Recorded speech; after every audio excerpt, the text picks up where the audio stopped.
Өмірде неше түрлі тіл білетін адам бар. Тіпті тарихта құмырсқаның тілін түсінген адамның болғанын білесіз бе?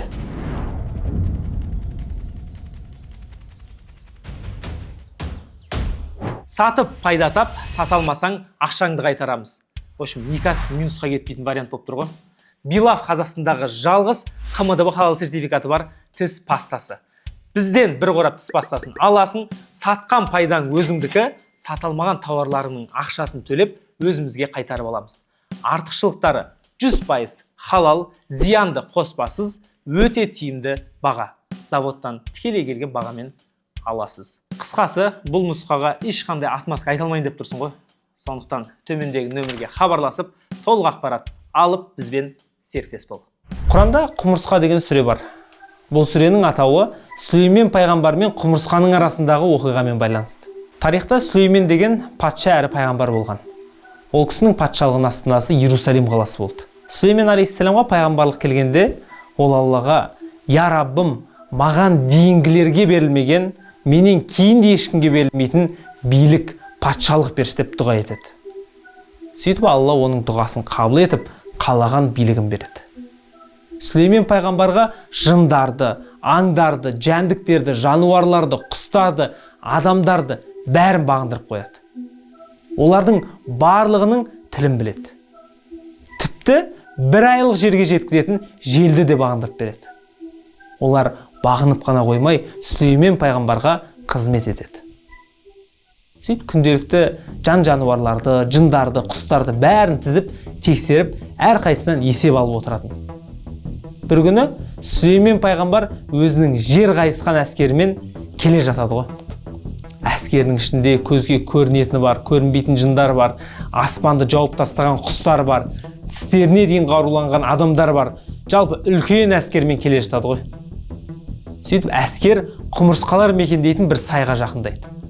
Сүлейменнің әскерінің келе жатқанын естіген бір құмырсқа: "Әй құмырсқалар, үйлеріңе тығылыңдар, үйлеріңе кіріп үлгеріңдер. Сүлеймен және оның әскері сендерді байқаусызда таптап, жаншып, сындырып кетпесін" деп өзінің қауымын ескерте бастайды. Дүрілдеп келе жатқан әскердің ішінен Сүлеймен пайғамбар құмырсқаның дауысын естіп қояды ғой. Ол былай тұрсын, бір ана комнатадан бір нәрсе десе, адамның дауысын естімей жатамыз ғой енді, бір тып-тыныш жердің өзінде.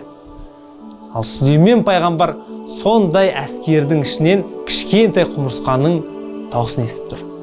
Сөйтіп бірден жымиып, Сүлеймен пайғамбар осы жерде атақты дұғасын айтады: "Я Раббым, сенің маған берген нығметіңе шүкір етуіме жәрдем берші. Менің әке-шешеме шүкірлік етіп, алғыс етуіме және олардың шүкірлік етуіне жәрдем берші. Маған салихалы және сен разы болатын істі істеуге жәрдем берші. Я Раббым, мені өзіңнің мейіріміңе кіргізші. Сенің салихалы ізгі құлдарыңның қатарынан қылшы" деп дұға етеді. Бұл қысқа оқиғадан не түсінеміз?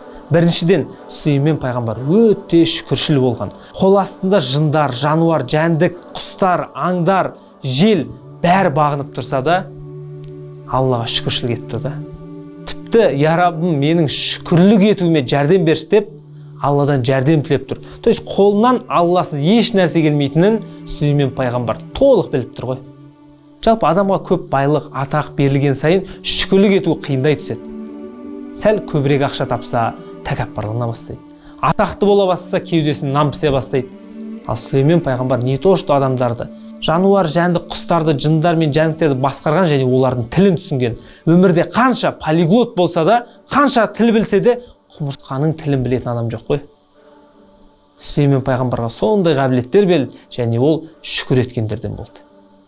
Және жай шүкір еткен жоқ, шүкір етуіме жәрдем берші деп тұр. Бұл бізге үлкен үлгі.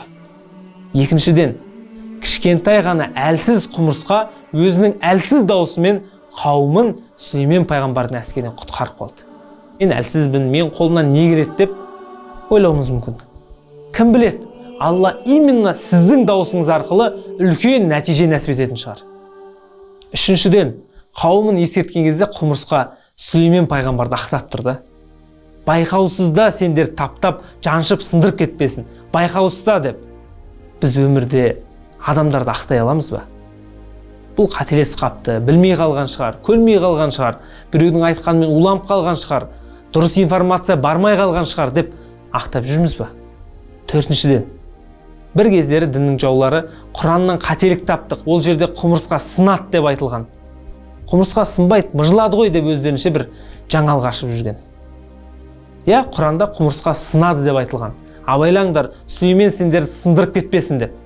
Жақында ғана ғылым құмырсқаның денесін шыны, әйнек, хрустальдар қаптап тұратын дәлелдеді. Бұны ғылым жақында зерттеп жатса, Құранда 1400 жыл бұрын Алла құмырсқаның сынатынын айтып қойған.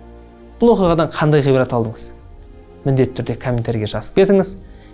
Менің оқырмандарым аз ғой, кім көреді дейсің демей, өз қауымын құтқарған құмырсқа сияқты видеоны репост жасап, оқырмандарыңызды жақсылыққа шақырыңыз.